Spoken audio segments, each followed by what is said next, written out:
Hello दोस्तों, नमस्कार। आप लोग कैसे हैं? आज आप लोग के डिमांड पर मैं NTPC CVT 2 के सेट का सॉल्यूशन लेकर आया हूं। और इसमें 120 क्वेश्चन होते हैं, जिसमें कि शुरुआती 50 क्वेश्चन जीके जीएस से शामिल होते हैं। उसके बाद 35 क्वेश्चन मैथ से और 35 क्वेश्चन रीजनिंग से होते हैं। तो चूँकि 120 क्वेश्चन है तो हम ज़्यादा इधर उधर की बातों पर समय नहीं गंवाएंगे, सीधे प्रश्न पत्र पर चलेंगे। और मैं यहाँ जीके जीएस से शुरू करने जा रहा हूँ, जिसमें कि पहला सवाल अब आप लोग के सामने है। पहला प्रश्न है, नागानंद रत्नावली एवं प्रियदर्शिका के लेखक थे। इसमें 4 विकल्प दिए गए हैं: बाणभट्ट, विशाखदत्त, वात्स्यायन और हर्षवर्धन। जैसा कि आप लोग जानते हैं कि नागानंद रत्नावली और प्रियदर्शिका के जो लेखक हैं वो हर्षवर्धन को माना जाता है। हर्षवर्धन के बारे में आप लोग को पता होगा कि हर्षवर्धन का जो शासनकाल था 606 ईस्वी से लेकर 647 ईस्वी के बीच रहा था, और उनको अंतिम हिंदू सम्राट माना जाता है। जितने भी शासक हुए हैं उनमें हर्षवर्धन को महानतम शासकों में गिना जाता है। और इनके द्वारा है जो कि 3 नाटक लिखे गए थे, नागानंद रत्नावली और प्रियदर्शिका। जैसा कि आप इस पीपीटी में देख पा रहे हैं कि हर्षवर्धन का जो शासनकाल है वो 606 ईस्वी से 647 ईस्वी तक रहा था। और हर्षवर्धन के शासनकाल का जो इतिहास है मुख्यतः हम लोगों को 4 स्रोतों से पता चलता है। पहला स्रोत है मगध से प्राप्त 2 ताम्रपत्र, दूसरा स्रोत है कलहन की राजतरंगिणी, तीसरा है चीनी यात्री ह्वेन-सांग के विवरण एवं बाणभट्ट रचित संस्कृत काव्य ग्रंथ हर्षचरित्र और कादम्बरी। तो हर्षवर्धन का जो शासनकाल है उसका जानकारी हमको इन 4 स्रोतों से मिलता है, जिसमें कि मगध से 2 ताम्रपत्र प्राप्त हुए थे। कलहन का राजतरंगिणी के बारे में आप लोग जानते हैं कि उससे कश्मीर के इतिहास का पता चलता है, जबकि यात्रियों का राजकुमार ह्वेन-सांग को कहा जाता है और उनका जो विवरण है उसको सी युकी के नाम से जाना जाता है। तो इन सभी 4 स्रोतों में बाणभट्ट तो उनके दरबारी कवि थे और उनके द्वारा है जो कि हर्षचरित्र और कादम्बरी पुस्तक लिखा गया था। तो इन सभी से हर्षवर्धन के शासन के बारे में जानकारी मिलता है। जैसा कि इसमें लिखा गया है कि हर्ष का दूसरा नाम शिलादित्य था, और हर्षवर्धन जो है पंजाब को छोड़कर तकरीबन सारे उत्तर भारत के क्षेत्रों को जीत लिया था। लेकिन दक्षिण भारत के अभियान के बारे में आप लोग को पता होगा कि नर्मदा नदी के किनारे चालुक्य बतापी वंश के शासक पुलकेशिन द्वितीय के साथ युद्ध हुआ था, जिसमें कि वो हर्षवर्धन हार गया था। इसका जो जिक्र है ये होल अभिलेख में है। तो हम इन बातों को ध्यान में रखेंगे। इस प्रश्न से संबंधित तथ्य यही सब थे। अब हम दूसरे प्रश्न की ओर मूव करते हैं। दूसरा प्रश्न जो है, कांग्रेस ने प्रथम बार मुस्लिम समुदाय के लिए पृथक निर्वाचन प्रणाली को स्वीकार किया, वह वर्ष था। तो जैसा कि आप लोगों को पता होगा कि 1906 में ढाका में मुस्लिम लीग का गठन हुआ था। 30 दिसंबर 1906 को ढाका में आगा खां, सलीमुल्लाह खां और अन्य मुस्लिम नेताओं के द्वारा जो है ढाका में मुस्लिम लीग का गठन किया गया था। 1909 में मार्ले मिंटो सुधार आया था, जिसके द्वारा मुसलमानों को पृथक निर्वाचन क्षेत्र दिया गया था। लेकिन 1909 में जो मुसलमानों को पृथक निर्वाचन क्षेत्र मार्ले मिंटो सुधार से दिया गया, उसको कांग्रेस 1916 तक स्वीकार नहीं किया था। 1916 के अधिवेशन के बारे में आप तो समझ पाएंगे कि उसका अध्यक्षता अंबिकाचरण मजूमदार के द्वारा किया गया था, और यह अधिवेशन चला था 29 दिसंबर से 31 दिसंबर 1916 के बीच। इस अधिवेशन को लखनऊ समझौता के नाम से भी जाना जाता है, क्योंकि इसमें 2 समझौते हुए थे। पहला समझौता जो था वो था कांग्रेस और मुस्लिम लीग के बीच, और दूसरा समझौता जो था वो गर्मपंथी और नरमपंथी के बीच, अर्थात गर्मपंथी और नरमपंथी आपस में मिल गए थे।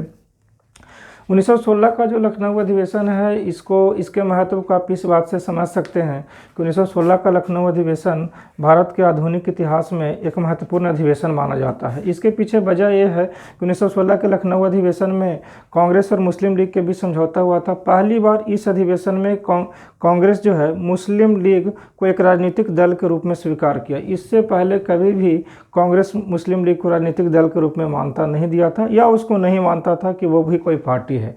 लेकिन इस अधिवेशन में जो कि पहली बार मुसलमानों का प्रतिनिधि मुस्लिम लीग को कांग्रेस स्वीकार कर लिया। हालांकि इतिहास में इसको बहुत बड़ा भूल माना जाता है, क्योंकि इसके बाद जो है जो पूरे देश में देखा जाए तो मुसलमान भी अपने एक राजनीतिक दल पर मुस्लिम लीग को मानने लगे। तो इन परिस्थितियों में देखा जाए तो लखनऊ अधिवेशन जो है 1916 का लखनऊ अधिवेशन मुस्लिम लीग को पहली बार रिकॉग्नाइज किया था। और इसके बाद जो है 1909 का जो मार्ले मिंटो सुधार था उसका पहली बार उसमें जो मुसलमानों को पृथक निर्वाचन क्षेत्र दिया गया था, इस अधिवेशन द्वारा पहली बार है जो कि उस निर्वाचन क्षेत्र को स्वीकार कर लिया गया।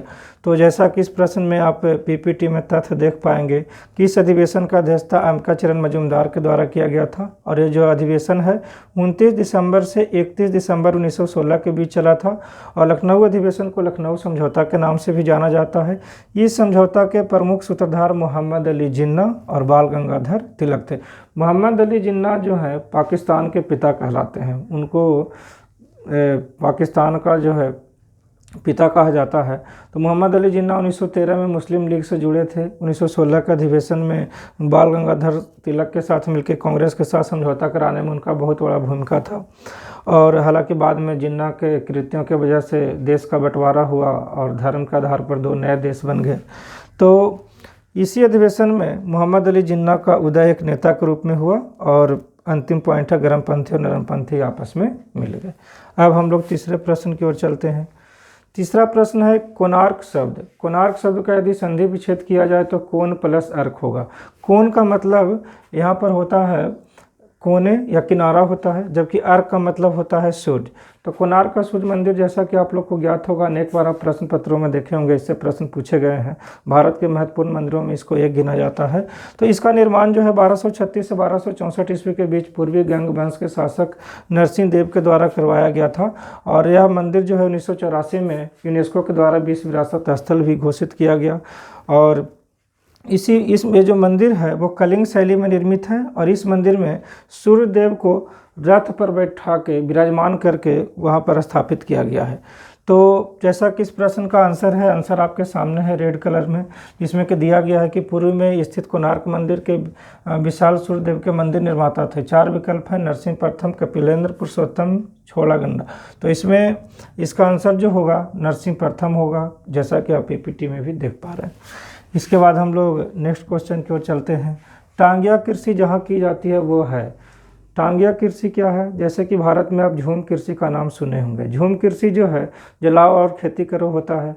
जलाओ और खेती करो ये जो प्रथा है वहाँ पर चलित है, कृषि के जो प्रणाली है वहाँ पर चलित है जहाँ पर अधिक वर्षा होती है और तेज़ी से घास उगते हैं, तेज़ी से जंगल लगते हैं, उन क्षेत्रों में स्लैश एंड बर्न कृषि की जाती है। तो भारत के पूर्वोत्तर में भी झूम की खेती की जाती है, खासकर पूर्वोत्तर को जो 7 राज्य हैं और सिक्किम जैसे राज्यों में। तो यहाँ पर टांगिया कृषि जो है एक प्रकार से झूम कृषि है और टांगिया कृषि जो है म्यांमार में है जो कि किया जाता है। इसके अलावा कुछ देशों में और भी झूम कृषि के नाम दिए गए हैं, जैसे कि फिलीपींस में चेनगिन, थाईलैंड में तमराई, ब्राज़ील में रोका, वियतनाम में रे कहा जाता है, मलेशिया में लेडान, उत्तर पूर्वी भारत में झूमिंग, राजस्थान में बालरा और चिमाता, केरल में ओनम और आंध्र प्रदेश व उड़ीसा में पोडू। तो आप इन तथ्यों को ध्यान में रखेंगे क्योंकि ये सब अलग अलग नामों से अनेक बार प्रश्न पूछे भी गए हैं। तो टांगिया कृषि एक प्रकार से झूम कृषि है जो कि म्यांमार में की जाती है। इसके अलावा इसी झूम कृषि का नाम जो है फिलीपींस में चेनगिन है, थाईलैंड में तमराई है और ब्राज़ील में रोका है, वियतनाम में रे है, मलेशिया में लेडान है, उत्तर पूर्वी भारत में झूमिंग, राजस्थान में बालरा चिमाता और केरल में ओनम, आंध्र प्रदेश व उड़ीसा में पोडू है। अब हम लोग 5वें प्रश्न की ओर मूव करते हैं। जैसा कि इसमें एक फिगर देख रहे हैं, एक देश का फिगर है, इस मानचित्र से स्पष्ट है कि वो देश जो है जापान है। हालांकि जापान है जो कि एशिया महादेश में सबसे पूरब में पड़ता है और जापान का उपनाम भी आप लोग जानते होंगे, उसे निप्पॉन कहा जाता है। निप्पॉन उसको कहने का मुख्य वजह यह है कि सबसे पहले एशिया महादेश में सूर्य की जो प्रकाश है वो जापान में ही पहुंचती है, तो इसी वजह से जापान को निप्पॉन कहा जाता है। जापान में होन्शु, होकाइडो, नागोया इन सब जैसे द्वीप हैं। तो देखिए क्वांटा का मैदान जिस देश में है वो है, इसका आंसर जापान होगा। क्वांटा का मैदान एक प्रकार से समतल मैदान है, जैसे कि भारत में गंगा ब्रह्मपुत्र का मैदान है, सिंधु सतलज का मैदान है, उसी तरह से क्वांटा का मैदान है। ये भी खेती के लिए, कृषि के लिए जाना जाता है और कुल 17,000 वर्ग किलोमीटर क्षेत्र तक फैला हुआ है। तो होन्शु द्वीप से भी एक बार प्रश्न आया कि जो जापान का राजधानी है टोक्यो वो किस द्वीप पर स्थित है, तो उसका आंसर भी होन्शु द्वीप होता है। इसके बाद नेक्स्ट क्वेश्चन है, जो महासागरीय धारा शेष 3 से भिन्न है वह है। इसमें 4 विकल्प दिए गए हैं, बेंगुला, कैलिफोर्निया, दक्षिणी भूमध्यरेखीय और पेरुवियन। जो महासागरीय धारा शेष 3 से भिन्न है। जहाँ तक महासागरीय धाराओं का सवाल है, महासागरीय धाराओं के बारे में आप लोग को पता होगा कि 2 तरह की जलधाराएं होती है, गर्म और ठंडी। गर्म जलधाराएं विषुवत रेखा से ध्रुव की ओर चलती है, जबकि ठंडी जलधाराएं ध्रुव से विषुवत रेखा की ओर चलती है। जैसा कि आप विश्व के मानचित्र में देख रहे हैं कि विश्व के समुद्री क्षेत्रों में जो भी धाराएँ चलती है, जो प्रकृति में या तो गर्म है या ठंडी है, उनका एक पीपीटी यहाँ एक इमेज हम बना के रखे हैं। इसमें आप समझ सकते हैं कि जैसे जो इमेज है उसमें 2 कलर में दिखाया गया है, एक तो येलो कलर में है और दूसरा ब्लू कलर में है। येलो कलर जो है ये दिखा रहा है गर्म जलधाराओं को, जैसे कि यहाँ पर अलास्का की धारा है तो वो गर्म है, जैसे कि यहाँ पर एंटीलीज की धारा है या गल्फ स्ट्रीम है वो भी गर्म जलधारा है, या यहाँ पर ब्राज़ील की धारा है वो भी गर्म जलधारा है। हम लोग के विकल्प में 4 समुद्री जलधाराओं का यहाँ नाम दिया गया है, जैसा कि बेंगुला की जलधारा। तो बेंगुला की जलधारा दक्षिणी अटलांटिक महासागर में चलता है और यह एक ठंडी जलधारा है। दूसरा है कैलिफोर्निया की धारा। कैलिफोर्निया की धारा जो है अमेरिका के पश्चिमी तट पर चलता है, ये भी ठंडी जलधारा है। दक्षिणी भूमध्य रेखीय धारा। अब दक्षिणी भूमध्य रेखीय धारा क्या है? उत्तरी भूमध्य रेखीय और दक्षिणी भूमध्य रेखीय। यहाँ पर देख रहे हैं कि विषुवत रेखा है, इसके ऊपर उत्तर है जबकि नीचे दक्षिण है। उत्तरी क्षेत्र में जिन धाराओं को आप सरल रेखा के रूप में देख रहे हैं, स्ट्रेट लाइन के रूप में, जो कि विषुवत रेखा के करीब चलती है, इन धाराओं को उत्तरी विषुवतीय धारा कहा जाता है। जबकि इसके ठीक नीचे आप देख रहे हैं कि एक सरल रेखा में चलने वाली अन्य धारा है, इसको बोलेंगे दक्षिणी विषुवतीय धारा। यानी विषुवत रेखा के दक्षिण में सीधे चलने वाली धारा, इसमें कि वो हर महासागर में चलता है। जैसे कि देखा जाए तो यहाँ प्रशांत महासागर है, फिर यहाँ हिंद महासागर, फिर अटलांटिक महासागर और फिर प्रशांत महासागर। सभी क्षेत्रों से विषुवत रेखा गुजरता है, इस वजह से सभी क्षेत्रों से दक्षिणी विषुवतीय धारा भी गुजरेगा। तो इसमें देखा जाए तो बेंगुला की धारा ठंडी जलधारा है। दूसरा में कैलिफोर्निया की धारा, ये भी ठंडी जलधारा है। तीसरा में दक्षिणी भूमध्य रेखीय धारा। तो दक्षिणी भूमध्य रेखीय धारा भी जो है, अगर यहाँ से इस स्ट्रेट लाइन को देखा जाए तो येलो कलर में है, तो ये है जो कि गर्म जलधारा है। और फिर पेरुवियन की धारा, पेरू या हम्बोल्ट की धारा भी है जो कि ठंडी जलधारा। अनेक बार आप सुने होंगे कि पेरू की धारा जो है या हम्बोल्ट की धारा की वजह से अपना अगर ये मार्ग को पलट लेता है, यानी कि अपने डायरेक्शन को जब वो चेंज कर लेता है, तब इसी को हम लोग एल नीनो बोलते हैं। और इस एल नीनो का असर भारत पर भी पड़ता है, मानसून उसकी वजह से फेल हो जाते हैं। तो विकल्प के बेसिस पर हम लोग देखें तो बेंगुला ठंडी जलधारा है, कैलिफोर्निया की धारा ठंडी जलधारा है, पेरुवियन की धारा ठंडी जलधारा है। इसके अलावा दक्षिणी भूमध्य रेखीय धारा, तो ये एक गर्म जलधारा है। इसीलिए इसका आंसर जो होगा सी होगा, दक्षिणी भूमध्य रेखीय। इसके बाद हम लोग अगले क्वेश्चन 7 नंबर पर चलते हैं। आंतरिक सागर है सफ़ेद सागर, काला सागर, कैस्पियन सागर, जापान सागर। आंतरिक सागर का मतलब क्या है कि जो चारों तरफ से ज़मीन से घिरा हुआ हो, स्थल से घिरा हुआ हो। कैस्पियन सागर का नाम आप लोग सुने होंगे, दुनिया की सबसे बड़ी खारे पानी की झील कैस्पियन सागर ही है, लेकिन इसका नाम सागर इसके बड़े आकार के वजह से दिया गया है। हालांकि इसमें सागर की वैसी कोई प्रवृत्ति है नहीं, लेकिन चूंकि एक बहुत बड़ा जलीय निकाय है, इस वजह से इसको है जो कि कहा गया है सागर। तो इसका कैस्पियन सागर जो है दुनिया का सबसे बड़ा खारे पानी का झील है और ये मुख्यतः 4 देशों के बीच में स्थित है। जैसे कि देख रहे हैं रसिया है, अजरबैजान है, इसके अलावा पूरा ईरान, तुर्कमेनिस्तान और कजाकिस्तान, इतने देशों से कैस्पियन सागर घिरा हुआ है। और कैस्पियन सागर आंतरिक सागर है, अर्थात चारों तरफ स्थल से घिरा हुआ है और ये सबसे बड़ी खारे पानी की झील है।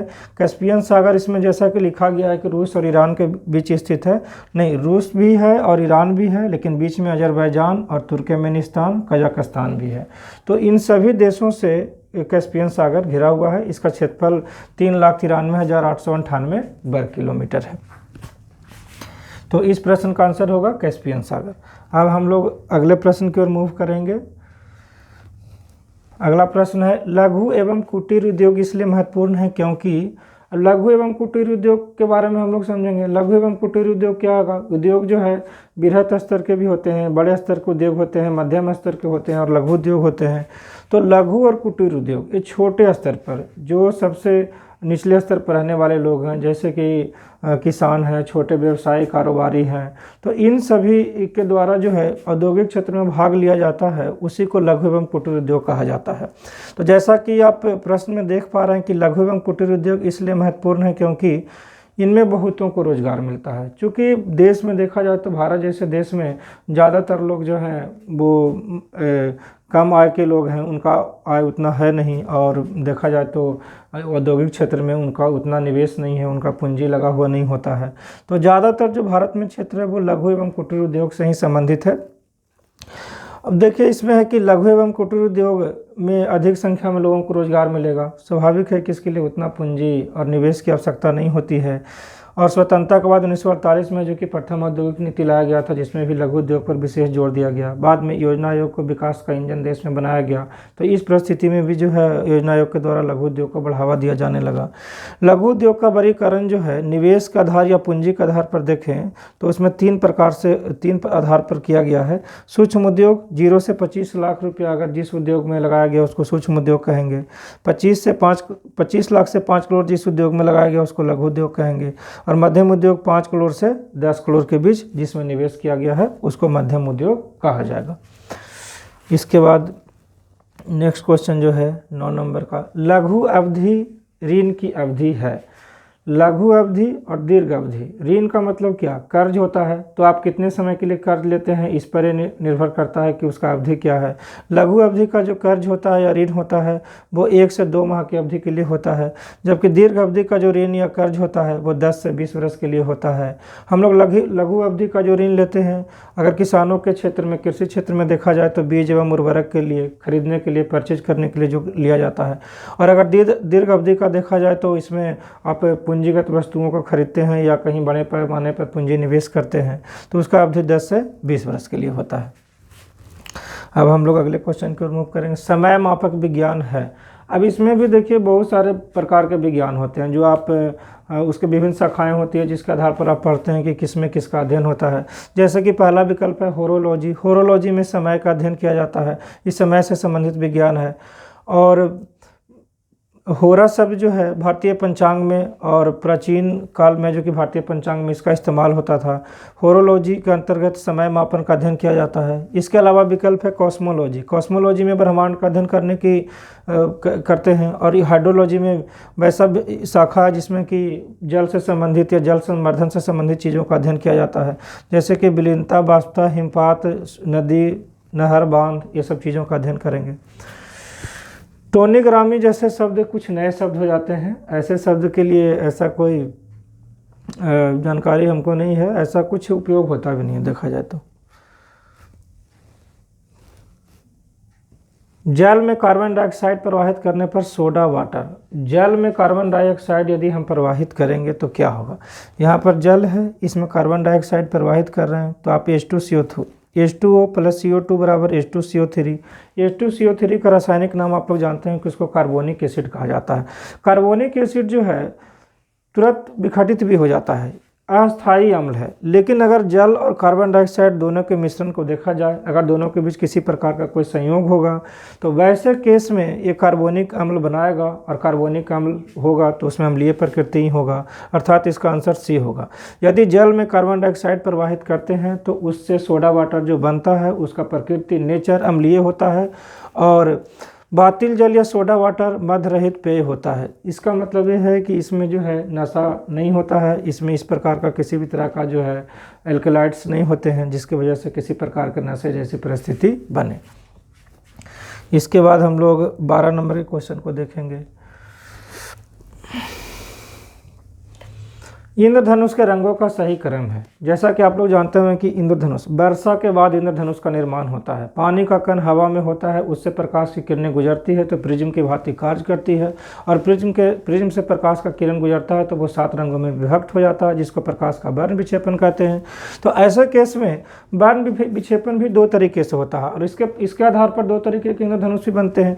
जैसे कि प्राथमिक इंद्रधनुष जिसमें कि नीला अंदर होगा और जो लाल होगा वो बाहर होगा, और जो द्वितीयक इंद्रधनुष होगा उसमें लाल अंदर होगा और नीला बाहर होगा। तो पानी के बूंद से प्रकाश की किरणें गुजरेगी तो इस प्रकार से इंद्रधनुष का निर्माण होगा। और 2 प्रकार के इंद्रधनुष होते हैं, प्राथमिक इंद्रधनुष और द्वितीयक इंद्रधनुष। प्राथमिक इंद्रधनुष जो होता है उसमें अंदर नीला होता है और बाहर लाल होता है। अब हालांकि आप लोग जानते हैं कि 7 रंगों का जो क्रम होता है, प्रिज्म से यदि हम प्रकाश को गुजारते हैं तो प्रकाश 7 रंगों में विभक्त हो जाता है, अर्थात प्रकाश का जब वर्ण विक्षेपण होता है तो उसको हम लोग बैजनिया पिलाना बोलते हैं, यानी कि बैगनी, जामुनी, नीला, आसमानी, हरा, पीला, नारंगी और लाल, इतने होते हैं। 7 कलर होते हैं जिसका नाम अभी हम ले चुके, चूँकि हिंदी में मैं बोल रहा था, हालांकि इंग्लिश में तो भाई व्यूअर होता है। तो इसमें देखा जाए तो इसमें पूछा है बैजनिया पिनाला, यानी कि नीला होगा, हरा होगा, पीला होगा, यानी कि रंगों का क्रम यदि देखा जाए तो इसमें हमको विकल्प डी लेना होगा। आप उसको ब्रेक करके देख लीजिएगा, ये 3 रंग है जो कि लगातार बाद में आएंगे। तो इसमें जो कहा गया है वो ये प्रश्न जो है प्राथमिक इंद्रधनुष से बेसिकली जुड़ा हुआ है। इस आधार पर इसका जो आंसर है वो डी होगा।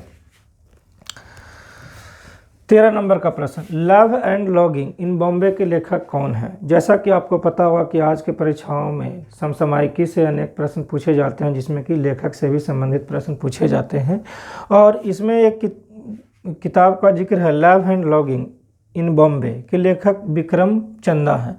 इसके अलावा विकल्प में रुधंती राय हैं, ये भी एक प्रसिद्ध लेखिका हैं, और इनका जो एक पुस्तक है उसका नाम है the God of small things, जिनके लिए उनको बुकर पुरस्कार दिया गया था। किरण देसाई जो कि डी विकल्प में है, इनके द्वारा द इनहेरिटेंस ऑफ लॉस पुस्तक लिखा गया जिसको मैन बुकर पुरस्कार दिया गया था। मैन बुकर पुरस्कार या बुकर पुरस्कार ये दोनों है जो कि इंग्लैंड में इंग्लिश पब्लिशर्स एसोसिएशन के द्वारा दिया जाता है। तो अगर देखा जाए इस प्रश्न को तो love and logging in Bombay के लेखक जो हैं विक्रम चंद्रा हैं, और जो बी विकल्प है रुधंती राय, उनके द्वारा the God of small things पुस्तक लिखा गया है और जिसके लिए उनको बुकर पुरस्कार भी मिला है। किरण देसाई जो हैं इनके द्वारा द इनहेरिटेंस ऑफ लॉस पुस्तक लिखा गया जिसके लिए उनको मैन बुकर पुरस्कार दिया गया। तो इसका आंसर ए होगा। CDRI निम्न में किस स्थान पर स्थित है? CDRI central drugs and research institute. CDRI आप लोग जानते होंगे कि केंद्रीय औषधि अनुसंधान संस्थान जो है या the central drug research institute जो है लखनऊ में स्थित है। देश के अब देखिए CSIR council for scientific and industrial research, CSIR का नाम आप लोग सुने होंगे। उसके तहत 39 अनुसंधान संस्थान कार्यरत हैं पूरे देश में। उसमें एक संस्थान जो है वो CDRI है, और CDRI जो है उसका अगर तोड़ के देखा जाए इसका नाम तो केंद्रीय औषधि अनुसंधान संस्थान होगा। केंद्रीय औषधि अनुसंधान संस्थान जो है लखनऊ में स्थित है, देश के सबसे बड़े प्रयोगशालाओं में से एक है।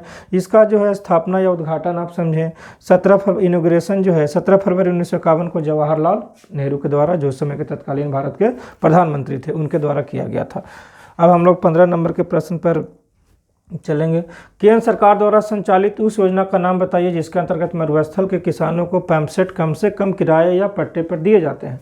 तो आप लोग जानते हैं कि मरुस्थल का जो क्षेत्र है वो मुख्यतः राजस्थान में पड़ता है। तो एक जलधारा योजना चलाया गया था, जैसा कि इसमें लिखा गया है कि अटल जलधारा योजना को नरेंद्र मोदी ने वर्ष 2019 में शुरू किया। जलधारा योजना का मुख्य उद्देश्य था कि राजस्थान के मरुस्थलीय क्षेत्रों में पानी का आपूर्ति करना, जिससे कि उसमें पंपसेट दिए जाते थे, पानी की आपूर्ति को बढ़ावा देने के लिए पंपसेट दिए जाते थे, या उसके लिए जो रेंट लिया जाता था या जो चार्ज किया जाता था वो बहुत ही कम रखा जाता था। तो इस योजना का मुख्य उद्देश्य यही है कि मरुस्थलीय क्षेत्रों में पंपसेट सस्ते दरों पर लोगों को या किराए पर उपलब्ध करवाया जाए, जिसका उपयोग करके वो पानी जो है अपने खेतों में कृषि कार्यों में पूर्ति कर सकें। 16 नंबर का जो प्रश्न है, दिल्ली में कौन सा ऐतिहासिक स्मारक भारतीय तथा फारसी वास्तुकला शैली का उदाहरण है? तो दिल्ली में बहुत सारी इमारतें स्थित है, लेकिन आपको वैसा इमारत चुनना है जो भारतीय तथा फारसी वास्तुकला का मिश्रण हो। तो इसका आंसर होगा हुमायूं का मकबरा। हुमायूं का मकबरा जो है हाजी बेगम के द्वारा बनाया गया था। हुमायूं की पत्नी जो हाजी बेगम थी उसी के द्वारा है जो कि हुमायूं का मकबरा बनवाया गया था। और इसमें जो वास्तुकला शैली है वो मुग़ल वास्तुकला है, और इसका जो लोकेशन है वो निजामुद्दीन पूर्व नई दिल्ली में है। इसका निर्माण कार्य शुरू हुआ था 1565 में और जाके संपन्न हुआ 1572 में, और इसका जो वास्तुकार था उसका नाम था मीरक मिर्जा ग्यास। ये आपको ध्यान में होना चाहिए। इसके बाद हम लोग है जो कि 17वें नंबर पर मूव करेंगे। भारत सरकार की प्रथमता श्रेणी यानी कि वरीयता क्रम, ऑर्डर ऑफ प्रेसिडेंस, यानी कि देश में अधिकारियों का जो राजनीतिज्ञ हैं उनके जो क्रम होंगे, चाहे वो राजनीतिक पॉलिटिकल एग्जीक्यूटिव हों, राजनीतिक कार्यपालिका हों, या जो एडमिनिस्ट्रेटिव एग्जीक्यूटिव हों, या प्रशासनिक कार्यपालिका हों, इनमें अधिकारियों का क्रम क्या होता है। अब देश के बारे में अगर हम समझें तो देश के प्रथम नागरिक तो राष्ट्रपति होते हैं, वो देश के भी प्रमुख होते हैं, सरकार के भी प्रमुख होते हैं। इस लिहाज से देखा जाए तो वरीयता क्रम में सबसे ऊपर राष्ट्रपति होंगे, उपराष्ट्रपति होंगे, प्रधानमंत्री, राज्यों के राज्यपाल, हालांकि अपने अपने रिस्पेक्टिव स्टेट्स में भूतपूर्व राष्ट्रपति जो फॉर्मर प्रेसिडेंट्स हैं, या फिर जो डिप्टी प्राइम मिनिस्टर्स हैं, उप प्रधानमंत्री, या भारत के मुख्य न्यायाधीश या लोकसभा अध्यक्ष। तो इसमें पूछा है प्रश्न में कि भारत सरकार की प्रथमता श्रेणी अर्थात वरीयता क्रम में भारत के मुख्य न्यायाधीश के ऊपर कौन आता है। तो भारत के मुख्य न्यायाधीश के ऊपर आते हैं भूतपूर्व राष्ट्रपति, राज्यों के राज्यपाल, अपने अपने राज्य में प्रधानमंत्री, उपराष्ट्रपति और राष्ट्रपति। तो इसमें विकल्प में देखा जाए तो बाकी सबका स्थान नीचे है। इसमें भारत के जो भूतपूर्व राष्ट्रपति हैं, यानी कि अर्थात इसका आंसर बी होगा अगर वरीयता क्रम इसका देखा जाए, और मुख्य न्यायाधीश से ऊपर का क्रम देखा जाए तो वो भूतपूर्व राष्ट्रपति होंगे। भारत की जनसंख्या का लगभग कितना प्रतिशत शहरी आबादी है। भारत में देखिए शहरी क्षेत्रों में आबादी बढ़ती जा रही है। आप देख रहे हैं कि देश में शहरों का जो है आकार भी बढ़ता जा रहा है, और इंटरनल माइग्रेशन इतना ज़्यादा है। जैसे कि पिछले कोरोना काल में आप लोग देखे होंगे कि जब कोरोना के समय में सरकार लॉकडाउन लगाया था, तब उस समय ऐसा हुआ था कि लोग अपने घर आने के लिए बड़े बड़े शहरों से निकल रहे थे, जिसमें बहुत बड़ा समस्या का सामना करना पड़ रहा था, खासकर जो 4 मेट्रो शहर हैं, जिसमें कि खासकर मुंबई और दिल्ली से। तो बहुत सारे लोग जो बिहारी मुंबई और दिल्ली में रहते हैं वो बिहार में आना चाहते थे, लेकिन उस समय बहुत ज़्यादा जो है समस्या झेलना पड़ रहा था। तो देखिए इंटरनल माइग्रेशन भारत में बहुत ज़्यादा है। शहरों का आकार दिनों दिन बढ़ता जा रहा है, आबादी बढ़ता जा रहा है, और देखा जाए तो प्रति वर्ग क्षेत्र में जो है लोगों का संख्या बढ़ता जा रहा है, जिस वजह से शहरों में समस्याएं भी पैदा होते जा रही है, जिसमें कि प्रदूषण, अपराध इत्यादि जो है चीज़ें सामने आ रही है। अगर इसमें देखा जाए तो 2001 में भारत की जो नगरीय जनसंख्या थी 27.78% थी, लेकिन 2011 में यही बढ़ के 31.1% हो गया। लेकिन इस विकल्प में 2001 का ही प्रश्न दिया गया है, क्योंकि इसमें कहीं भी 31.1% नहीं है। इसका मतलब कि इसका आंसर जो होगा 27.78% ही होगा, और इस हिसाब से विकल्प इसका भी आंसर होगा। निम्न में किस राज्य में महिलाओं का प्रति 1000 पुरुषों पर अनुपात सबसे कम है। तो भारत में लिंग समानता तो है ही, लेकिन जेंडर गैप भी है। देखा जाए तो ऐसे तो महिला और पुरुष में संविधान के नज़रिए से किसी प्रकार का भेदभाव नहीं है, लेकिन भ्रूण हत्या जैसी चीज़ें या पितृसत्तात्मक समाज का प्रवृत्ति होने की वजह से अधिकांश राज्यों में महिलाओं की संख्या जो है पुरुषों के मुकाबले कम है।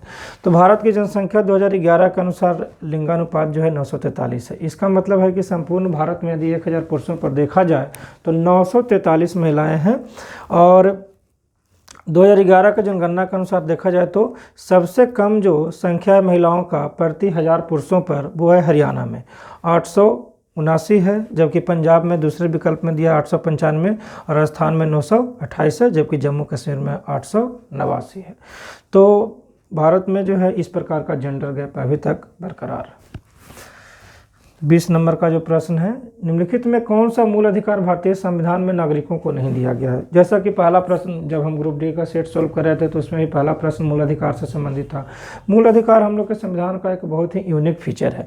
हालांकि देखा जाए तो इसमें 4 विकल्पों में एक विकल्प है सूचना का अधिकार। इसको मौलिक अधिकार के दायरे में हम नहीं रख सकते हैं, डायरेक्टली प्रत्यक्षता तो नहीं रख सकते हैं, लेकिन हाँ कई बार प्रश्न आता है कि सूचना का अधिकार किस में निहित है। तो सूचना का अधिकार जो है आप लोग जानते हैं कि संविधान के मौलिक अधिकार के दायरे में अनुच्छेद 19 से 22 के बीच में स्वतंत्रता का अधिकार है, उसी में 19 के 1 में अभिव्यक्ति की स्वतंत्रता है, उसमें सूचना का अधिकार निहित है, या कह सकते हैं कि उससे जुड़ा हुआ है।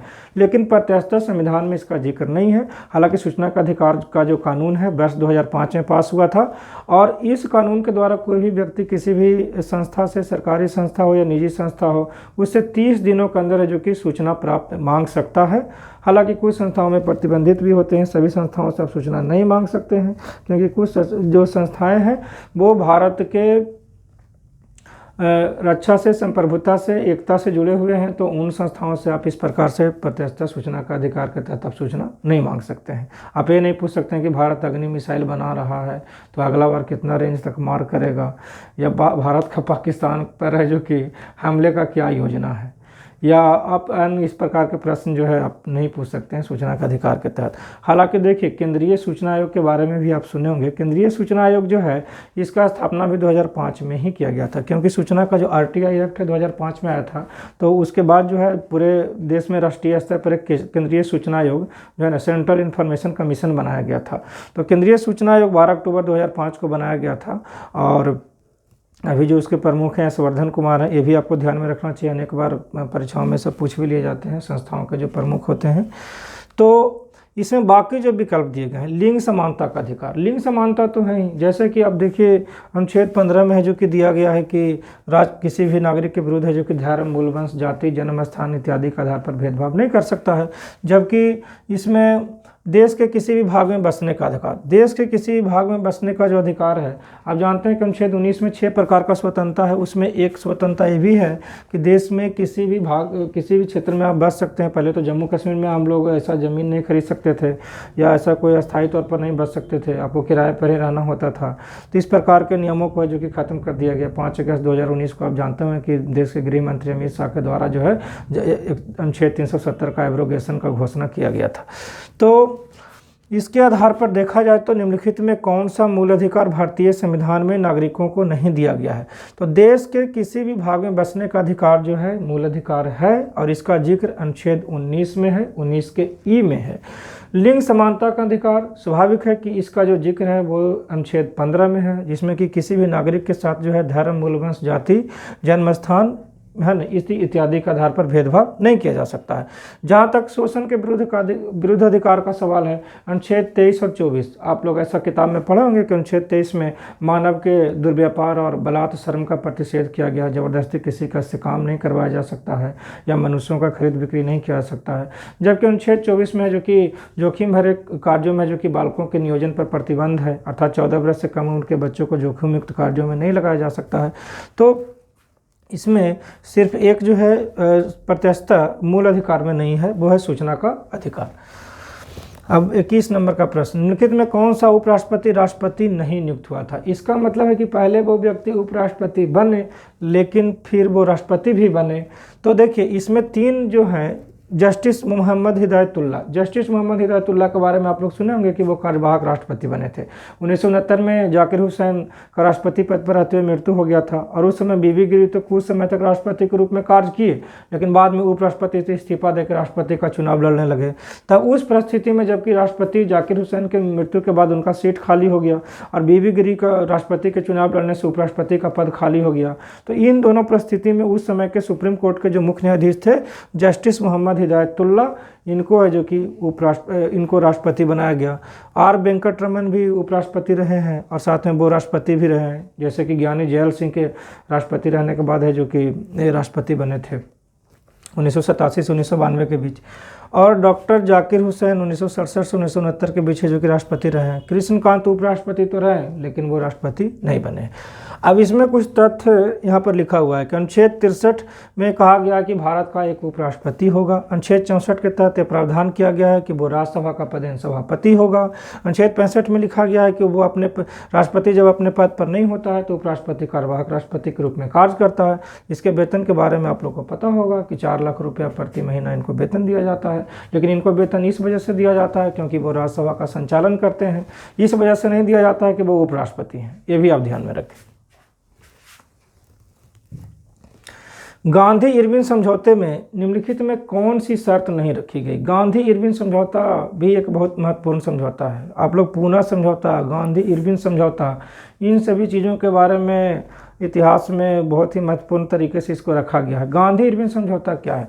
आप लोग जानते हैं कि गांधी इरविन समझौता जो है 5 मार्च 1931 को हुआ था दिल्ली के वायसराय भवन में। एक तरफ महात्मा गांधी थे और उस समय भारत के वायसराय एक तरफ लॉर्ड इरविन थे। तो लॉर्ड इरविन और महात्मा गांधी के बीच जो है गांधी इरविन समझौता हुआ था।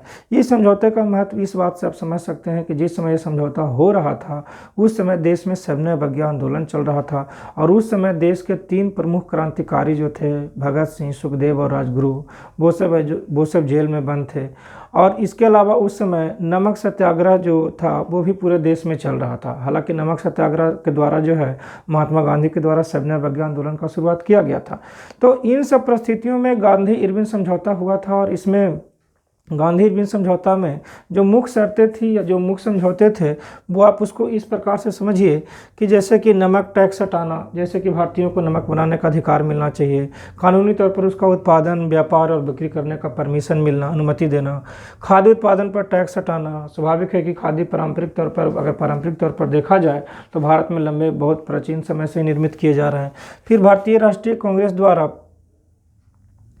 लेकिन टैक्स हटाने का जहाँ तक बात है, इसमें चूंकि उस समय तक अगर देखा जाए तो जो है ब्रिटिश निवेशकों के द्वारा भारत में फैक्ट्रियों का शुरुआत कर दिया गया था, तो वो इस चीज़ पर सहमत नहीं हुए थे। लेकिन ये शर्त रखा गया था, लेकिन वो इस पर सहमत नहीं हुए थे।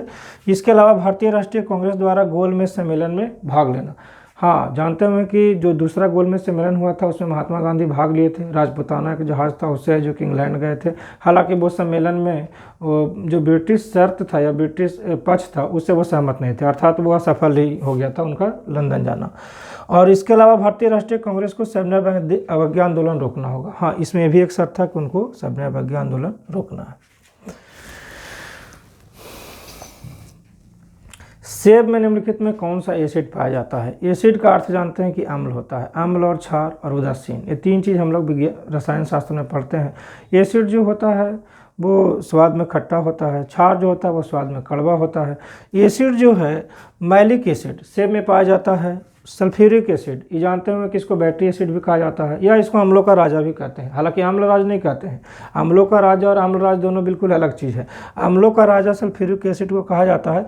इसका उपयोग जो है बैटरी में किया जाता है, या फिर है जो कि इसका उपयोग है जो कि आप गैल्वेनाइजेशन के पहले कर सकते हैं। जैसे कि हम लोग लोहा का गैल्वेनाइजेशन करते हैं तो उसके पहले लोहा को साफ करने के लिए सल्फ्यूरिक अम्ल का प्रयोग किया जा सकता है। फॉर्मिक अम्ल, जैसा कि जानते हैं कि मधुमक्खी में, चींटी में, बिच्छू इत्यादि में फॉर्मिक अम्ल पाया जाता है। नाइट्रिक एसिड जो है इसका उपयोग हम लोग करते हैं सोने चांदी के आभूषण को साफ करने में। तो यहाँ प्रश्न आपको दिया गया है कि सेब में निम्नलिखित में कौन सा एसिड पाया जाता है? तो सेब में मैलिक एसिड पाया जाता है और बाकी सल्फ्यूरिक एसिड को बैटरी एसिड कहते हैं या उसको अम्लों का राजा या इंग्लिश में ऑयल ऑफ विट्रियोल कहते हैं। इसका उपयोग जो है बैटरी में करते हैं या इसके अलावा जो है गैल्वेनाइजेशन से पहले जो जंग लगा लोहा होता है उसको साफ़ करने में करते हैं। और फॉर्मिक एसिड जो है ये पाया जाता है प्राकृतिक रूप से बिच्छू में, मधुमक्खी में, चींटी में इत्यादि में। नाइट्रिक अम्ल जो होता है उससे सोने चांदी के आभूषण साफ किए जाते हैं। अब हम लोग नेक्स्ट क्वेश्चन पर चलेंगे, 24 नंबर। यूनाइटेड किंगडम के बाहर सबसे पुराना गोल्फ कोर्स है। तो देखिए 4 विकल्प दिए गए हैं, लेकिन हम उन विकल्पों को पढ़ने के बजाय सीधे आंसर पर जाएंगे। Royal Calcutta golf club Kolkata में है। तो रॉयल कलकत्ता गोल्फ क्लब जो कोलकाता में है इसका स्थापना 1829 में हुआ था। ब्रिटेन के बाहर इसको पहला गोल्फ क्लब माना जाता है और भारत का ही सबसे पुराना गोल्फ क्लब तो है ही, और ब्रिटेन के बाहर जो है दुनिया का ही पहला सबसे पुराना गोल्फ क्लब है। और चूंकि आप लोग जानते हैं कि 1911 में जो है भारत में जॉर्ज पंचम और क्वीन मैरी आए थे, तो उनके द्वारा जो है उस समय बंगाल विभाजन को रद्द करने का घोषणा किया गया था और साथ में राजधानी का हस्तांतरण जो है कलकत्ता से दिल्ली किया गया था। इसके अलावा जो है इस क्लब को अर्थात रॉयल कलकत्ता गोल्फ क्लब को रॉयल का उपाधि से सम्मानित उनके द्वारा किया गया था।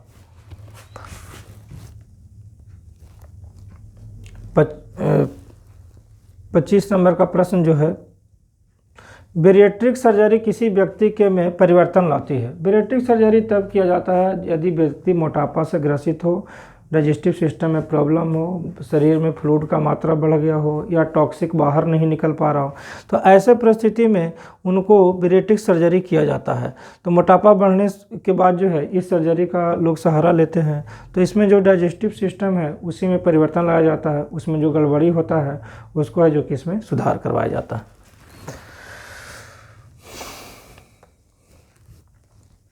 न्यूनतम समर्थन मूल्य द्वारा अनुशंसित है। न्यूनतम समर्थन मूल्य हालिया कुछ समय पहले तक आप लोग इसको न्यूज़ में अक्सर सुन रहे होंगे, क्योंकि कुछ दिन पहले जो कि किसान आंदोलन चल रहा था, जो 3 कृषि कानून है जो कि भारत सरकार द्वारा लाए गए थे, उससे देश के अनेक सारे किसानों को आपत्ति था, बहुत सारे क्षेत्रों में आंदोलन चल रहे थे। तो उसमें एक पॉइंट एमएसपी भी था। एमएसपी क्या होता है? Minimum support price. इसको हिंदी में हम लोग न्यूनतम समर्थन मूल्य कहते हैं।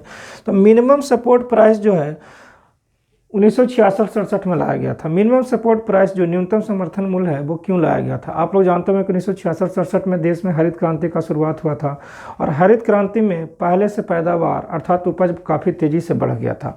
तो पहले से उपज बढ़ने से किसानों के मन में डर पैदा हो गया कि उपज ज़्यादा होगा तो जो अनाज होगा उसका कीमत नीचे गिर जाएगा। इस वजह से जो कि किसानों के डर को ख़त्म करने के लिए भारत सरकार के द्वारा 1966-67 में एमएसपी लाया गया। एमएसपी मिनिमम सपोर्ट प्राइस होता है, अर्थात हिंदी में इसको न्यूनतम समर्थन मूल्य कहेंगे।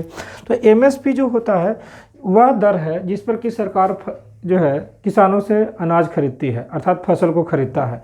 तो एमएसपी से एक गारंटी दिया गया किसानों को कि नहीं, कम से कम आपको इतना दाम दिया जाएगा। हालांकि आप इसको ऐसे समझिए कि एमएसपी जो होता है न्यूनतम समर्थन मूल्य 23 फसलों के लिए जारी किया जाता है। हालांकि इसमें कुल फसल 22 लिखे गए हैं, तो 14 इसमें खरीफ फसल है, 6 रबी फसल है। लेकिन वर्तमान में जो 2021-22 में जो सरकार के द्वारा एमएसपी घोषित किया गया है उसमें 14 खरीफ फसल, 7 रबी फसल और 2 अनवाणिज्यिक फसल। 2 अनवाणिज्यिक फसल में लिया जाता है जूट और कोपरा को, ये भी ध्यान में रखिएगा। तो एमएसपी मिनिमम सपोर्ट प्राइस होता है, न्यूनतम समर्थन मूल्य होता है और इसका शुरुआत भारत सरकार के द्वारा 1966-67 में किया गया था। हरित क्रांति के समय किसानों के मन से डर को ख़त्म करने के लिए कि उनको अनाज का वाजिब दाम उनको मिलेगा।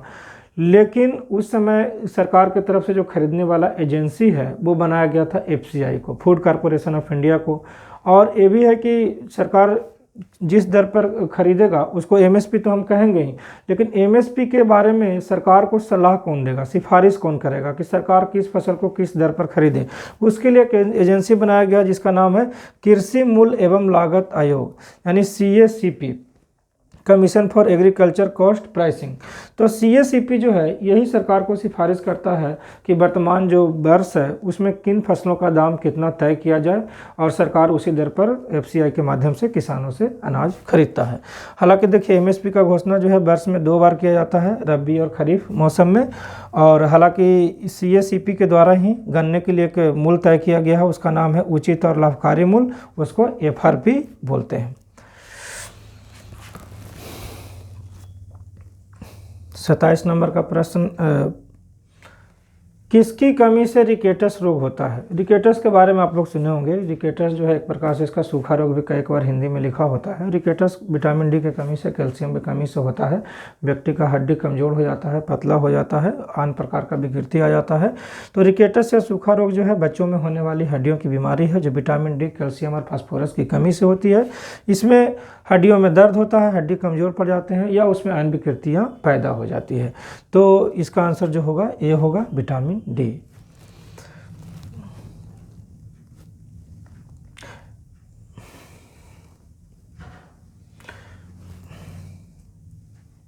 दिल्ली उच्च न्यायालय की पहली महिला न्यायाधीश कौन थी? आप लोग जानते हैं कि देश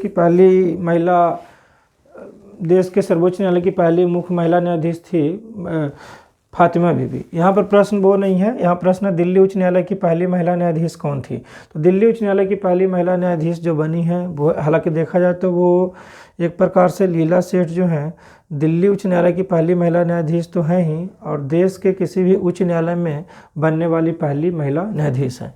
तो 5 अगस्त 1991 को देश में पहली बार महिला को उच्च न्यायालय का मुख्य न्यायाधीश बनाया गया, लीला सेठ को, और दिल्ली उच्च न्यायालय की जो है ना ये न्यायाधीश बनी थी। भारत में सबसे ऊंचाई पर स्थित रेलवे स्टेशन राज्य में स्थित है। अब जानते हैं कि भारत एक जैसा देश तो है नहीं, यहाँ पर है जो कि विभिन्न प्रकार के संरचनाएं हैं। देश का बनावट कोई ऐसा एक प्लेन तो या ऐसा कोई पहाड़ी जैसा तो है नहीं। देश में अगर देखा जाए तो उत्तर पूर्व भाग में हिमालय जैसा पहाड़ है। अगर देखा जाए कश्मीर से लेके अरुणाचल प्रदेश से लेके त्रिपुरा तक। इसके अलावा जो कि गंगा ब्रह्मपुत्र का मैदान है, सिंधु सतलज का मैदान है। इसके अलावा थार रेगिस्तान है। दक्षिण भारत में जाइएगा तो दक्कन का पठार है और 2 द्वीप समूह हैं जैसे कि अंडमान निकोबार द्वीप समूह और लक्षद्वीप है। तो भारत का जो बनावट है वो एक रूप नहीं है, एक समान संरचना तो है नहीं। तो यहाँ पर रेलवे लाइन भी विभिन्न क्षेत्रों से गुजरती है तो उनका जो है ऊंचाई में अंतर आ जाता है। भारत का सबसे ऊंचा रेलवे स्टेशन जो है पश्चिम बंगाल में है और उसका नाम है घूम रेलवे स्टेशन, जिसका ऊंचाई है 2258 मीटर। यह दार्जिलिंग के पहाड़ी क्षेत्र में स्थित है और दुनिया का 14वां ऊंचा रेलवे स्टेशन है। और हालांकि दुनिया का सबसे ऊंचा जो रेलवे स्टेशन है वो चीनी रेलवे का तांग गुला रेलवे स्टेशन है, विश्व का सबसे ऊंचा रेलवे स्टेशन।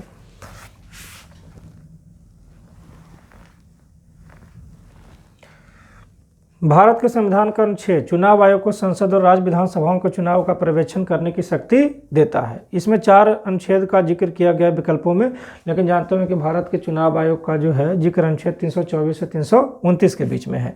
अनुच्छेद 324 में जो कि निर्वाचन आयोग के पास अधिकार है कि मतदाता सूची तैयार करे, उसका निर्देशन, डायरेक्शन और नियंत्रण कंट्रोल भी करे। ये सब शक्ति जो है निर्वाचन आयोग का अनुच्छेद 324 के तहत मिला है। निर्वाचन आयोग जानते हैं कि देश के राष्ट्रपति का, उपराष्ट्रपति का आम चुनाव, राज्यों के विधानसभा का चुनाव, विधान परिषद का चुनाव इत्यादि को करवाता है। सिर्फ नगर पालिका और पंचायत के चुनाव को छोड़कर अधिकांश जो देश में जितने भी चुनाव होते हैं वो सब निर्वाचन आयोग के द्वारा करवाए जाते हैं। दुनिया में सबसे बड़ा नदी द्वीप है, 4 विकल्प, उमानंदा, माजुली, बाहवानी, मुयनरी। देखिए, दुनिया में सबसे बड़ा जो नदी द्वीप है वो माजुली है, जो कि ब्रह्मपुत्र नदी पर है, असम में है। हालांकि देखिए माजुली द्वीप जो है उसका लगातार आकार छोटा होता जा रहा है, क्योंकि ब्रह्मपुत्र नदी के पानी से किनारे में अपरदन होता जा रहा है और उसके वजह से है जो कि लगातार उसका आकार छोटा होता जा रहा है। लेकिन इसमें देखा जाए तो कई बार ये भी प्रश्न पूछा जाता है कि दुनिया का सबसे छोटा नदी द्वीप कौन है, जो कि इसी विकल्प में भी है, उमानंदा। उमानंदा भी ब्रह्मपुत्र नदी में ही एक द्वीप है, लेकिन वो सबसे छोटा द्वीप है, सबसे छोटा नदी द्वीप है। और सबसे बड़ा नदी द्वीप देखा जाए तो माजुली नदी द्वीप है, जो कि आप ऐसे समझिए कि उस माजुली द्वीप को 2016 में भारत सरकार के द्वारा जो है डिस्ट्रिक्ट जो है का दर्जा दिया गया। तो 2016 में है जो कि माजुली द्वीप को जिला बनाया गया, भारत का एकमात्र द्वीपीय जिला है। तो प्रश्न में दुनिया में सबसे बड़ा नदी द्वीप, इसका आंसर माजुली होगा। कहाँ है? असम में, ब्रह्मपुत्र नदी के द्वारा बना है। और सबसे छोटा नदी द्वीप भी असम में ही है और वो भी ब्रह्मपुत्र नदी के द्वारा ही बना है, उसका नाम है उमानंदा। निम्नलिखित में क्या हिंदुस्तानी शास्त्रीय संगीत का कंठ संगीत रूप नहीं है, अर्थात जिसमें वोकल फॉर्म में नहीं है, यानी कि उसको देखा जाए तो संगीत के रूप में कोई व्यक्ति गाकर जो है ना उस वोकल फॉर्म जो सॉन्ग्स होते हैं उसमें लोग गाकर जो है उसको व्यक्त करते हैं। इसमें बजाया जाता है, बजाने वाला जो यंत्र है वो है पखावज। पखावज जो है ना इसी जो है आप समझिए कि कंठ संगीत का रूप नहीं है, तो पखावज होगा, क्योंकि कर्नाटक संगीत में इसका इस्तेमाल है जो कि किया जाता है और इसमें बजाया जाता है, न कि मुंह से किसी तरह का सुर, तान या लहरी निकालने का बात इसमें नहीं है। 33 नंबर का जो प्रश्न है, भारत में ग्रामीण क्षेत्र के लिए आवश्यक औसत कैलोरी कितनी है? जैसा कि आप लोग जानते होंगे कि भारत में जो है ग्रामीण क्षेत्रों में 2400 कैलोरी निर्धारित किया गया है। 2400 कैलोरी से नीचे जिस परिवार को भोजन का, जिस व्यक्ति को कम ऊर्जा हासिल होता है भोजन के माध्यम से, वो सरकार की नज़र में गरीब है। हालांकि गरीबी का अनुशंसन एक बार विभिन्न प्रकार से किया गया है, लेकिन कैलोरी का पैमाना आज तक प्रचलित है। तो अगर भारत जैसे देश में देखा जाए तो यहाँ गरीब बड़ी संख्या में है। अगर ये भी देखा जाए तो दुनिया के अफ्रीका के जो है 26 देशों में जितने गरीब हैं उतने गरीब अकेले भारत में हैं। आप इसको ऐसे समझिए। तो ग्रामीण क्षेत्रों में जिस व्यक्ति को 2400 किलो कैलोरी से कम मिलता है वो गरीब है, और वही शहरी क्षेत्रों में 2100 किलो कैलोरी। भारत के राष्ट्रपति को उनके कार्यकाल की समाप्ति से पूर्व महाभियोग करने के लिए किसकी अनुशंसा अनिवार्य है? भारत के राष्ट्रपति सर्वोच्च पद है, उसको हटाने के लिए ऐसा नहीं कि किसी के सिग्नेचर से या किसी साधारण तरीके से हटा दिया जाएगा, उसमें निश्चय है जो कि संसद को भागीदारी निभाना होगा। और भारत के राष्ट्रपति पर महाभियोग तब लाया जाता है जब उनके द्वारा संविधान का अतिक्रमण किया जाता है। संविधान का अतिक्रमण करने की स्थिति में महाभियोग संसद के किसी भी सदन में शुरू किया जा सकता है, कोई भी सदस्य उनके खिलाफ महाभियोग ला सकता है, लेकिन इसके लिए उस सदन के 1/4 सदस्य का हस्ताक्षर होना आवश्यक है। और दोनों सदनों से 2/3 बहुमत पास होने से ही प्रस्ताव 2/3 बहुमत से प्रस्ताव पास होने पर ही राष्ट्रपति को हटाया जा सकता है। अभी तक भारत के किसी राष्ट्रपति के खिलाफ जो है इस तरह का परिस्थिति नहीं बना है। एक बार राजीव गांधी का जो है ज्ञानी जैल सिंह से मतभेद हो गया था, तो लगता था कि ऐसा हो भी सकता है, लेकिन चूंकि संविधान का अतिक्रमण उनके द्वारा ऐसा कोई प्रतिष्ठा नहीं किया गया था, तो इस वजह से सरकार के पास ऐसे कोई, या उनके राजीव गांधी के पास ऐसा कोई रास्ता नहीं था। गैलीलियो के गिरते पिंड के नियम को और किस नाम से जाना जाता है? गैलीलियो के गिरते पिंड का नियम हो या न्यूटन का जो प्रथम नियम है, दोनों एक प्रकार से देखा जाए तो एक ही नियम है। तो न्यूटन का जो प्रथम नियम है वो जड़त्व पर आधारित है। जैसा कि जड़त्व के बारे में आप लोग जानते हैं कि जड़त्व वस्तु का वह गुण है जिससे वस्तु अपनी स्थिति को बनाए रखना चाहता है। चाहे वो विराम में है तो विराम में रहना चाहता है, अगर वो गति में है तो गति में रहना चाहता है। और ये भी इसमें देखा जाए कि जब तक उस पर कोई बाह्य बल ना लगाया जाए तब तक वो विराम में ही रहना चाहेगा, और फिर गति में है तो गति में ही रहना चाहेगा। इसको न्यूटन का प्रथम नियम कहते हैं। तो गैलीलियो के गिरते पिंड का जो नियम है, सीधे आप समझिए कि न्यूटन की गति का प्रथम नियम है, जिसमें कि जो जड़त्व पर आधारित है, अर्थात वस्तु अपनी स्थिति को बनाए रखने का जो प्रवृत्ति होता है उसी पर वो आधारित है। इसमें दूसरा नियम भी दिया गया है, जैसे कि इसमें किसी पिंड के संवेग के परिवर्तन की दर जो बल लगाए गए बल के समानुपाती होता है। अर्थात दूसरा नियम से आपको पता होगा कि बल का व्यंजक मिलता है, F = ma हम लोग पढ़े हैं। और न्यूटन की गति का तीसरा नियम है कि क्रिया के बराबर प्रतिक्रिया होगा या समान और विपरीत प्रतिक्रिया होगा। तो इसका जो आंसर हो जाएगा वो होगा न्यूटन का पहला नियम। 36 नंबर का जो प्रश्न है, निम्नलिखित में कौन सा यंत्र धातु भट्टियों के अंदर के तापमान को मापने के लिए सबसे उचित है? धातु भट्टियों का तापमान बहुत ज़्यादा होता है, उसमें किसी भी प्रकार से या कोई भी जो तापमापी यंत्र है उसको सीधे प्रयोग करेंगे तो वो नष्ट भी हो सकता है। तो पायरोमीटर दूर से ही किसी वस्तु का ताप पता कर लेता है। तो पायरोमीटर जो है ना 700 से ऊपर के तापमान को मापने में सक्षम है, और भट्टियों का तापमान जो है हजारों डिग्री सेल्सियस होता है, उससे भी ऊपर हो सकता है। तो ऐसे परिस्थिति में हम लोग पायरोमीटर का उपयोग करेंगे अगर भट्टी के अंदर का तापमान मापना हो। तो इसका आंसर 1 होगा। हालांकि थर्मोकपल है, तो थर्मोकपल तो कपल का मतलब 2 होता है, तो दो धातुओं के पट्टी को एक साथ चिपकाने से थर्मोकपल का निर्माण होता है, और इस सीबेक प्रभाव पर आधारित होता है। ताप का अंतर होने से विभवांतर में भी अंतर होता है और धारा उत्पन्न होने जैसी प्रवृत्ति उत्पन्न हो जाती है। और थर्मामीटर से तो हम लोग ताप ही मापते हैं, थर्मिस्टर भी ताप के लिए ही इस्तेमाल किया जाता है। LAN का असंक्षिप्त रूप क्या है? संक्षिप्त रूप यहाँ पर होगा, मतलब असंक्षिप्त तो नहीं, असंक्षिप्त ही होगा। देखा जाए तो संक्षिप्त का मतलब तो छोटा होता है, ये छोटा है तो इसको हमको बड़ा करना है। तो LAN जो है लोकल एरिया नेटवर्क होता है। आप लोग जानते हो कि लैन मैन बैन बैन होता है जो वाइड एरिया नेटवर्क होता है। किसी घर में हम वाईफाई लगा लिए, किसी ऑफिस में लगा लिए, कोई कॉलेज में लगा लिया, स्कूल में, ये सब जो है लैन के दायरे में आते हैं। यानी कि लोकली आप किसी छोटे क्षेत्र में, अर्थात आप अपने घर में, भवन में, या किसी स्कूल, कॉलेज, अस्पताल में, इन सब चीज़ों में कंप्यूटर नेटवर्क का फैसिलिटी देते हैं तो उसी को लैन कहा जाएगा। यानी कि स्थानीय जो कंप्यूटर है उसके जोड़ने के लिए हम लोग लैन का प्रयोग करते हैं। ये कमरे तक या बिल्डिंग तक भी सीमित हो सकता है। हालांकि इसमें डाटा तेज होगा क्योंकि वो एक कम क्षेत्र में ही उसका प्रभाव होता है। तो इसमें इस हिसाब से इसका आंसर जो है C हो जाएगा। जब एक चींटी काटती है तो किस अम्ल का रिसाव होता है? चींटी काटता है तो अभी हम बता चुके हैं कि इसमें फॉर्मिक अम्ल होगा। हाइड्रोक्लोरिक अम्ल तो हम लोग खाना खाते हैं तो अमाशय से निकलता है। एसिटिक अम्ल सिरका से बनता है, और फास्फोरिक अम्ल फास्फोरस से बनाया जाता है, या बहुत सारी चीज़ों में फास्फोरिक अम्ल भी उपस्थित होता है। तो चींटियों के काटने पर उसके डंक से निकलने वाला जो विष होता है उसमें फॉर्मिक अम्ल होता है, और इसमें जो कि त्वचा में हल्का जलन या खुजली भी होता है इसी अम्ल के वजह से। तो चींटी के अलावा मधुमक्खी, बिच्छू जैसे चीज़ों में भी पाई जाती है। निम्नलिखित में कौन एक ठोस सोल का उदाहरण है? सोल देखिए एक प्रकार का कोलाइड होता है। कोलाइड जो होता है जिसमें कि आप समझिए कि दो द्रव जो है, एक प्रकार से दो द्रव जिनका अपेक्षित घनत्व अलग अलग होता है और आपस में मिश्रित होते हैं, उसी को कोलाइड कहा जाता है। तो इसमें हालांकि रंगीन पत्थर इसमें विकल्प होना चाहिए, यहाँ पर रंगीन पत्थर नहीं, सिर्फ पत्थर छपा है, इसका विकल्प जो है वो C होगा। रंगीन पत्थर का मतलब क्या है? उसमें विभिन्न प्रकार के रंग, विभिन्न प्रकार के पदार्थ या धातु या तत्व मिले होते हैं, तो इस वजह से वो ठोस सोल कहा जाएगा उसको। इटाई टाई नामक बीमारी के लिए कौन सा धातु उत्तरदायी होता है? जानते हैं, जापान के 5-4 बड़े रोग। इटाई टाई जो है वो कैडमियम से होता है, मिनीमाता जो है वो पारा से होता है, अस्थमा जो है सल्फर डाइऑक्साइड से होता है, और निगाता मिनीमाता जो है वो पारा से होता है। तो इसमें इटाई टाई जो बीमारी है ये जो है कैडमियम से होने वाला बीमारी है, और इसका 1950 के दशक में सबसे पहले जापान में उत्पन्न हुआ था। तो 4 बिग डिजीज ऑफ जापान, जिसमें कि इटाई टाई कैडमियम से, जो मिनीमाता है पारा से, अस्थमा है सल्फर डाइऑक्साइड से, और निगाता मिनीमाता वो भी पारे से होने वाला बीमारी है। प्रतिवर्ष पूरे भारत में राष्ट्रीय प्रदूषण नियंत्रण दिवस कब मनाया जाता है? देखिए, राष्ट्रीय प्रदूषण नियंत्रण दिवस जो है 2 दिसंबर को मनाया जाता है, और 2 से 3 दिसंबर के बीच है, जो कि भारत में बहुत बड़ी घटना घटी थी।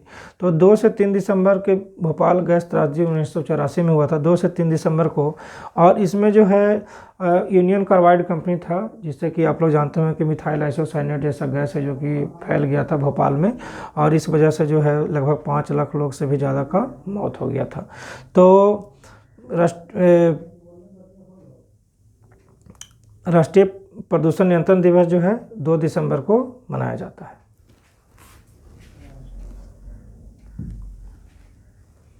हाल ही में प्रसिद्ध व्यक्ति शिवशंकर मास्टर का 72 वर्ष की उम्र में निधन हो गया। वो क्या थे? कोरियोग्राफर थे। अब करंट अफेयर्स के सेक्शन में हम लोग आ चुके हैं। 41 नंबर वाला जो प्रश्न था राष्ट्रीय प्रदूषण नियंत्रण दिवस, वो भी करंट अफेयर्स से ही जुड़ा हुआ था। और यहाँ जो प्रश्न है, हाल ही में प्रसिद्ध व्यक्ति शिवशंकर मास्टर का 72 वर्ष की उम्र में निधन हो गया। वो क्या थे? वो एक कोरियोग्राफर थे। फिल्मी दुनिया में कोरियोग्राफर की आवश्यकता होती है।